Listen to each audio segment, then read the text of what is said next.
ETV YouTube ఛానల్స్లో మీ వ్యాపార ప్రకటనల కోసం ఈ నంబర్కి కాల్ చేయండి. మన కోసం మనతో కొట్లాడే నిజమైన ప్రేమ చూపించే ఒకే ఒక వ్యక్తి అమ్మ.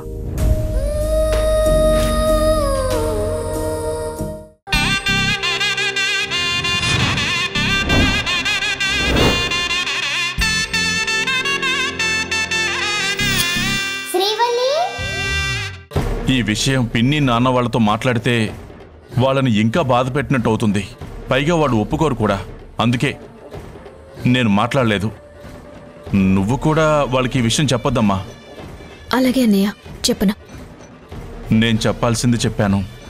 తర్వాత నువ్వు ఏ నిర్ణయం తీసుకుంటావో నీ ఇష్టం. నాకు నా చెల్లెలు ముఖ్యం. అలాగే మనందరం కలిసి ఉండటం ముఖ్యం. వస్తానమ్మా శ్రీవల్లి.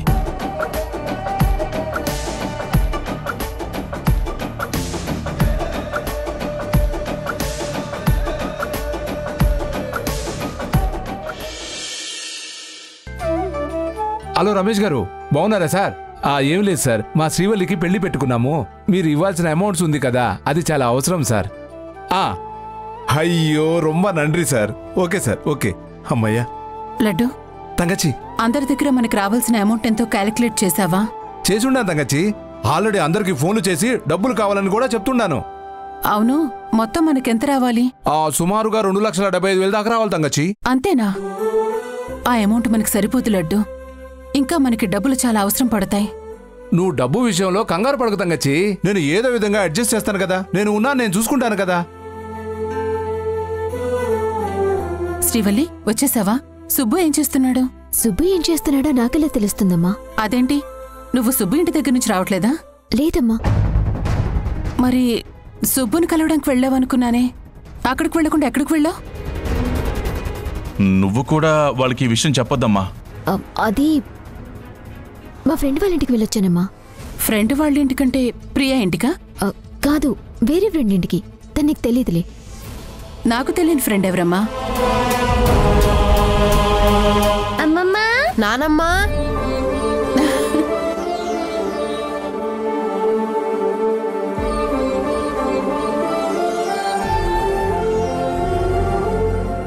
నానమ్మా. ఎలా ఉన్నారమ్మా? మేం బాగున్నాం నానమ్మా. అమ్మా, అమ్మమ్మ వాళ్ళ ఇంటికి వెళుతున్నాం అనగానే వీళ్ళ ఆనందానికి హద్దులే లేకుండా పోయాయి. అవునత్తయ్య గారు, ఇక్కడికి వచ్చేదాకా తెగ గోల చేశారు. మేమేం అల్లరి చేయలేదమ్మమ్మా. కావాలని మా మీద అబద్ధాలు చెప్తున్నారు. నాకు తెలుసు కదా నాన్న, మీరెప్పుడు అల్లరి చేయరు. అమ్మా, నువ్వు పెళ్లి గురించి డబ్బుల గురించి ఏం వరీ అవ్వకు. మేమందరం ఉన్నాం. చెల్లి పెళ్లికి అన్నీ మేము దగ్గరుండి చూసుకుంటాం. చెల్లి పెళ్లి ఘనంగా చెయ్యాలని మేం ఫిక్స్ అయ్యాం. అన్నీ దగ్గరుండి మేం చూసుకుంటామమ్మా.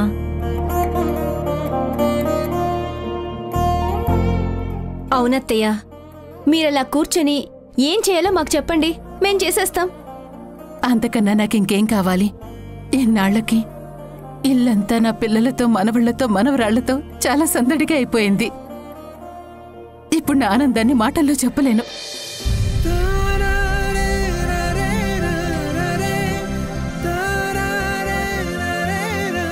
అమ్మమ్మా, పిన్నికి గోరింటాకు నేను పెడతాను. అలాగే, నువ్వే పెడదు గాని. నానమ్మా, మేం పెళ్లిలో డాన్స్ చేస్తాం నానమ్మా. సర్లే, అలాగే చేద్దురు గాని ఇప్పుడు నాన్నమ్మని విసిగించకుండా లోపలికి వెళ్ళి ఆడుకోండి.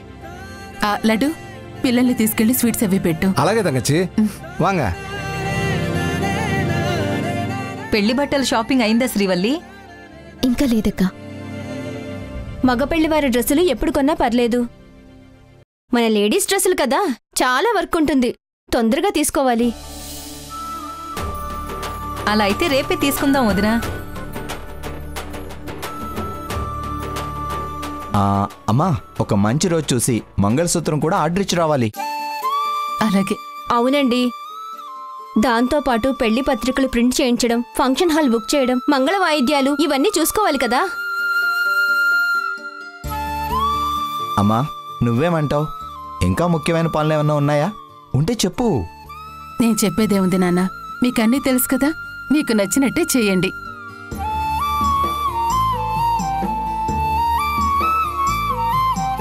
మీరందరూ నా దగ్గరికి రావాలని, మనమందరం కలిసి హాయిగా ఉండాలని, మీ చేతుల మీదుగా శ్రీవల్లి పెళ్లి జరగాలని ఆ దేవుణ్ణి ఎన్నోసార్లు వేడుకున్నాను. నేను కోరుకున్నట్టే జరుగుతోంది. నాకింకే దిగులు లేదు.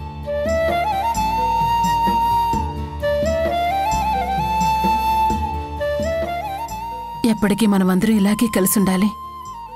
నాన్న కూడా మనతో పాటు కలిసుంటే ఇంకా ఆనందంగా ఉండేది కదమ్మా.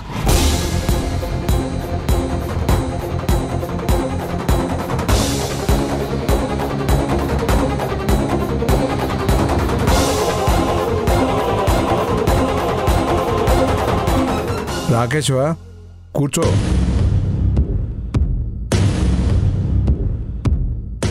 విగ్రహం బయటికి తీసే పని ఎంతవరకు వచ్చింది? ఆ పని మీదే ఉన్నాం, తొందరలోనే అయిపోతుంది. గుడి చుట్టూ బావి చుట్టూ మీ నాన్న కాపలా మనుషుల్ని పెట్టినట్టున్నాడు. ఆయన ఆలయ ధర్మకర్త కదా, అందుకే జాగ్రత్తలు తీసుకుంటున్నాడు. అయినా అదేం పెద్ద ప్రాబ్లం కాదు, కానీ ఆ విగ్రహం తీయాలని చూస్తే పాము కాటేస్తుందంట కదా. అవునండి, నేను విన్నాను. మరి ఇప్పుడు అంత సాహసం ఎవరు చేస్తారు?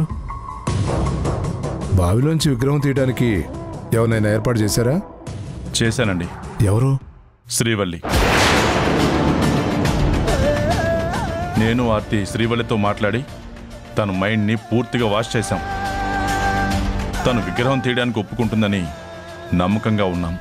శ్రీవల్లి లాంటి మనిషిని ఇంత రిస్క్ చేయడానికి ఒప్పించారంటే మీరు చాలా గ్రేట్ కేశవా. అవును, విగ్రహం తీయడానికి వెడితే ఆ శ్రీవల్లిని పాము కాటేదా? వెయ్యదు. ఎందుకు? ఎందుకంటే తన చేతిలో గరుడు రేఖ ఉంది కాబట్టి తనని పాము కాటు వేయదనే నా నమ్మకం. సర్లే, తను కాటేస్తే మనకెందుకు, కాటేయకపోతే మనకెందుకు? మనకు కావాల్సింది ఆ బావిలో ఉన్న విగ్రహం. అది తెచ్చిస్తే చాలు.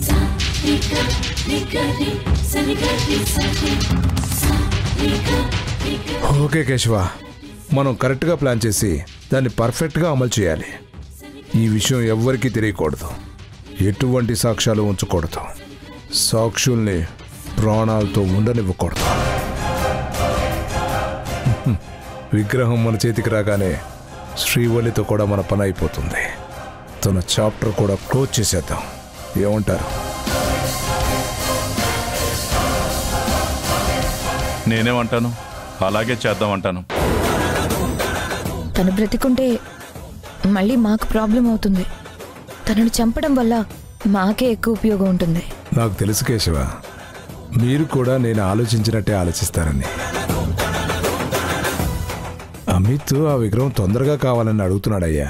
తొందరగానే పని అవుతుందని ఆయనకి చెప్పండి. డబ్బులు కూడా అరేంజ్ చేసుకోమని చెప్పండి.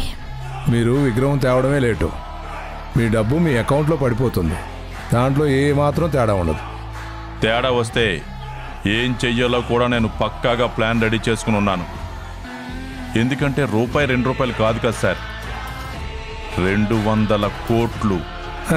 వారిని కేశవ, నీకు ముందు చూపు ఎక్కువ అని తెలుసులే కానీ మరీ ఇంతలా అని తెలీదు. నీకు అవసరం రాదులే కానీ అదే ముందు చూపుతో మనం అనుకున్న పని గుడ్డు చప్పుడు కాకుండా పూర్తి చేసేసాయి. సరే అండి, మేము బయలుదేరుతాం. అలాగే, క్షేమంగా వెళ్ళి విగ్రహంతో తిరిగిరా.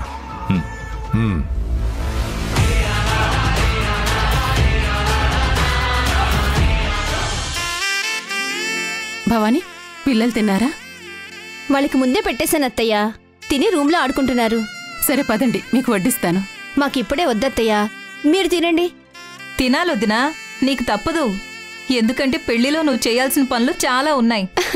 త్వరగా అలసిపోకూడదు అంటే ఇప్పుడు బలంగా తినాలి. ఆహా, ఇట్లాంటి రోజు కోసమే కదా తొంగొచ్చి ఎన్నాళ్ళ నుంచో ఎదురు చూస్తా ఉండాది. మురుగా, ఇన్నాళ్ళకి తన కోరిక తీర్చావయ్యా. ఆంటీ, అదిగో మన కాబోయే అల్లుడు గారు వచ్చేసారు. ఆంటీ ఏంటి సుబ్బు, అత్తయ్య అని పిలువు. అలాగే అత్తయ్య. రండి బాబు గారు, కరెక్ట్ టైంకి వచ్చారు. భోంచేద్దాం. నేను తినేసి వచ్చాను, మీరు కానివ్వండి.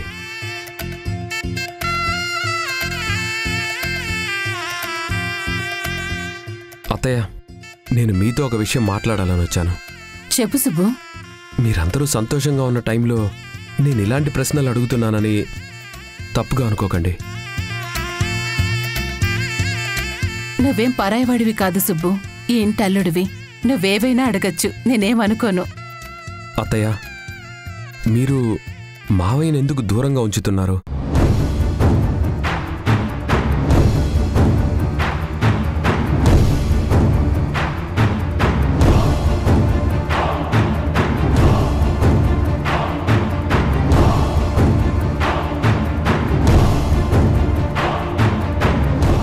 సుబ్బు, ఆ విషయం గురించి ఇప్పుడు ఎందుకు? లేదు, ఇప్పుడే తెలుసుకోవాలి. ఎందుకంటే అది చాలా ముఖ్యం.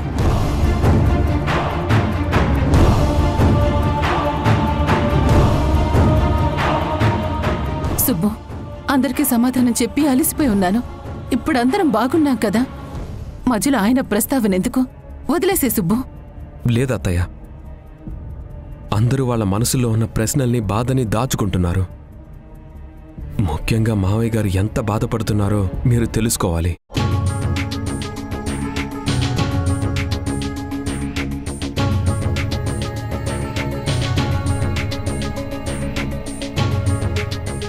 మిమ్మల్ని బాధ పెట్టాలని నేను ఇలా అడగట్లేదు. ఈ ఇంటి అల్లుడిగా మీకు మావయ్య గారికి మధ్య ఏం జరుగుతుందో తెలుసుకోవాలనుకుంటున్నాను. మావయ్య గారు మీ దగ్గరకు వచ్చినప్పుడల్లా మీరు వెనకడుగు వేస్తూ భయపడుతున్నారని ఆయన అనుకుంటున్నారు. మీకున్న భయం ఏంటో చెప్పండి అత్తయ్య. అవి ఎంత పెద్దవైనా కుటుంబంలో అందరికీ చెప్పడం మంచిది. అందరికీ తెలియటం వల్ల ఆ విషయంలో మీకు సపోర్ట్ చేస్తాం కదా.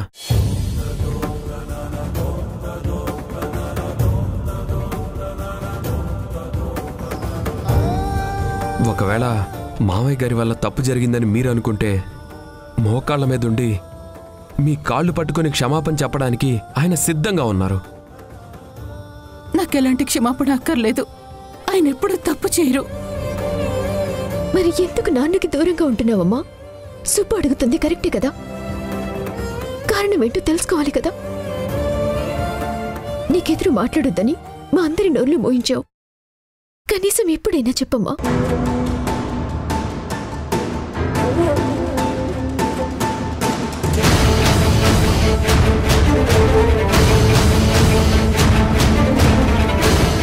కన్న తండ్రి ఇంటికి దగ్గరలో ఉన్నా కూడా ఆయన్ని కలవకూడదు, మాట్లాడకూడదు అంటావు. ఎందుకని అడిగితే సమాధానం చెప్పవు.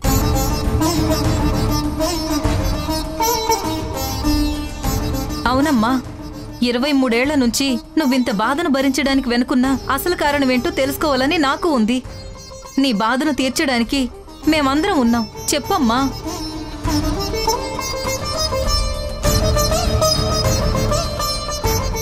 అమ్మా, ఒకవేళ ఆ శాపం గురించి అయితే ఇన్నాళ్ళైనా ఆ శాపం పోలేదా? 23 సంవత్సరాలుగా మనందరం దూరంగా ఉన్నాం. ఇంకా ఏం జరుగుతుంది? ఇప్పుడు నాన్న మనతో పాటు ఉంటే ఏమవుతుంది?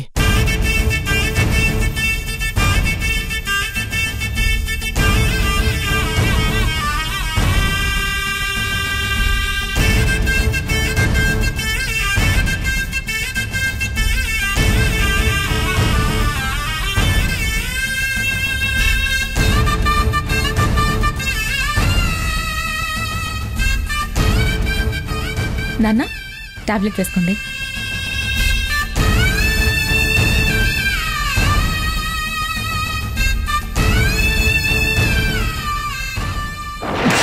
అయ్యో నాన్న, ఏమైంది? అక్క, అన్నయ్య, నేను మేమందరం నాన్న ప్రేమని పొందాలనుకుంటున్నాం. నీ మాట కాదని నాన్న కావాలనుకొని మేమందరం ఆయన దగ్గరికి వెళ్ళిపోతే అప్పుడు నువ్వేం చేస్తావమ్మా? ఇంత అడిగినా నువ్వు మాట్లాడటం లేదంటే ఇక నిన్నేమడిగినా సమాధానం రాదని అర్థమైంది. నువ్వు ఇలాగే ఉండమ్మా. జీవితాంతం మాకు మా తండ్రి ప్రేమని దూరం చేస్తూనే ఉండు. మాకసలు తండ్రి లేడనుకుంటాం.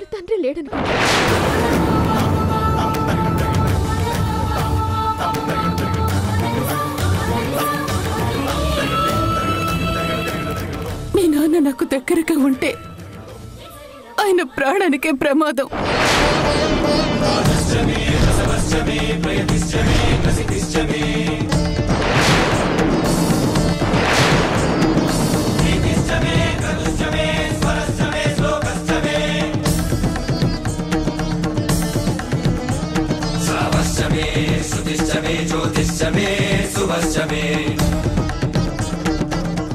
మిమ్మల్ని ఎవరు తలుచుకుంటున్నట్టుగా ఉన్నారు నాన్న.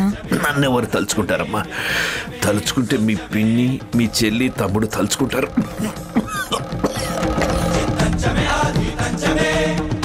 మీ నాన్న నా దగ్గరికి అడుగు వేసిన ప్రతిసారి ఆయనకు జరిగే ఆపదని నేను నా కళ్ళారా చూశాను. నేను ఆయనకి దగ్గరగా ఉంటే ఆయన మనకి దక్కరు.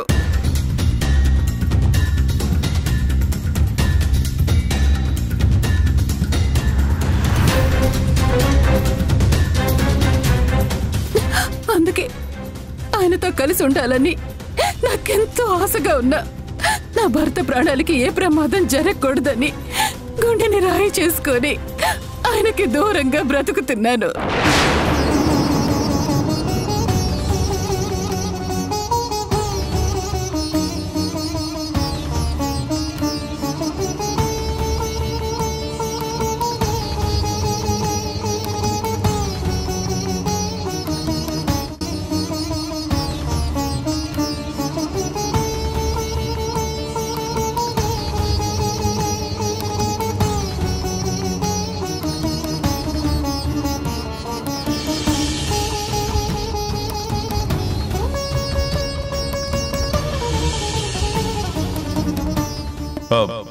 ఆ విగ్రహాన్ని నువ్వు మాత్రమే బయటికి తీయాలేమో.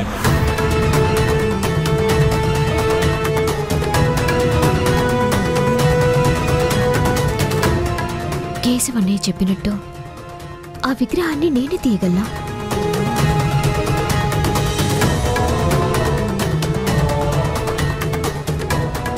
కాలా నన్ను మాత్రమే టార్గెట్ చేసి ఆ విగ్రహం తీయించాలని అందుకే అనుకున్నాడా?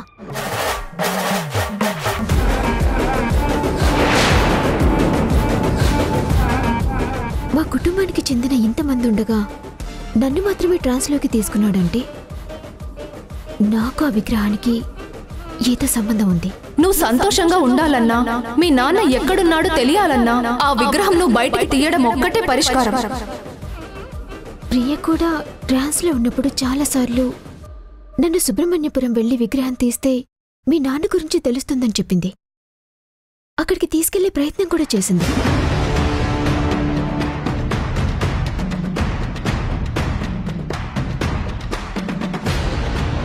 విగ్రహాన్ని ఎవరైనా తీయొచ్చు అనుకుంటే ప్రియతోనే ఆ పని చేయించుండేవాడు కదా కాలా.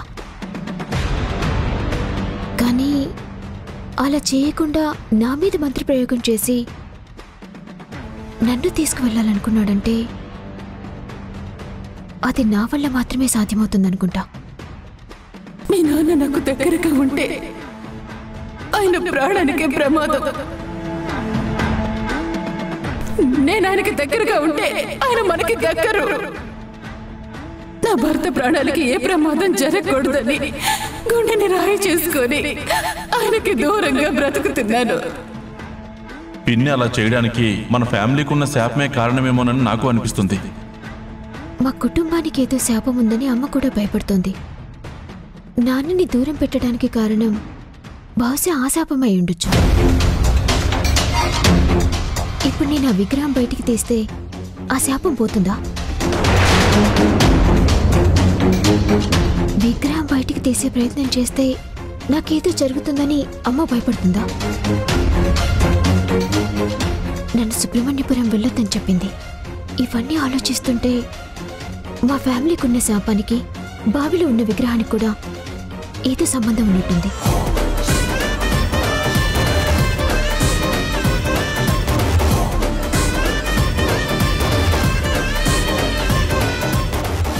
కానీ అమ్మ ఈ విషయం చెప్పడం లేదు. అడిగినా చెప్పదు. ఇప్పుడు నేను వెళ్ళి ఆ విగ్రహాన్ని బయటికి తీస్తానన్నా ఒప్పుకోదు. ఇప్పుడేం చేయాలి? నా తండ్రి ఎవరో అన్నమాకుల్లాగా ఇంటి బయట నిలబడి కూతురికి జరుగుతున్న శుభకార్యాన్ని చూడాల్సి వస్తుందంటే ఈ లోకంలో ఏ తండ్రికి అలాంటి దుస్థితి రాకూడదు. అంటే రేపు నా పెళ్లి కూడా ఆయనెవరూ పరాయి వాళ్ళలాగా ఎక్కడ దూరంగా ఉండి చూడాల్సి వస్తుంది. నో, అలా జరగకూడదు.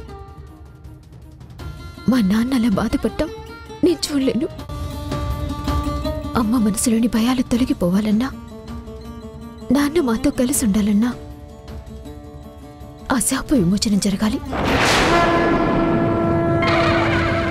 అది జరగాలంటే అన్నీ చెప్పినట్టు నేను చేయాలి.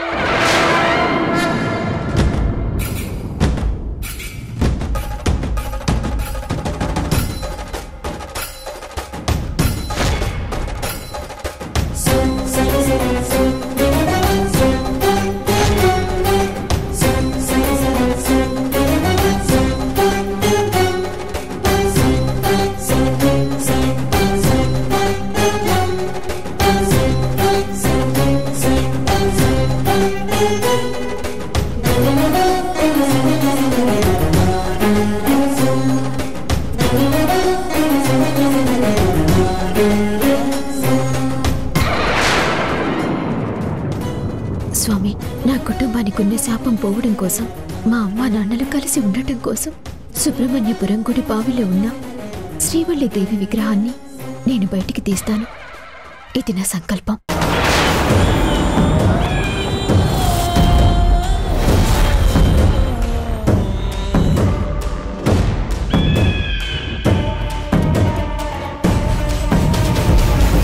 సీత, ఒక్కసారి నేను చెప్పేది విని సీత. లేదు సీత, నువ్వు చెప్పేది నిజం కాదని ఇప్పుడే ఈ గుళ్ళో ఆ దేవుడి ముందే నిరూపిస్తాను. మనకి ఏం కాదు సీత.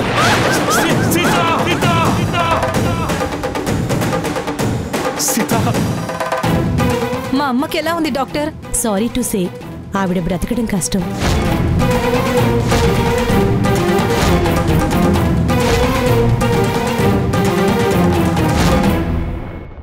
ఈటీవీ విన్ యాప్ రోజుకి కేవలం రూపాయి మాత్రమే. ఇప్పుడే ఈటీవీ విన్ యాప్ డౌన్లోడ్ చేసి సబ్స్క్రైబ్ చేయండి.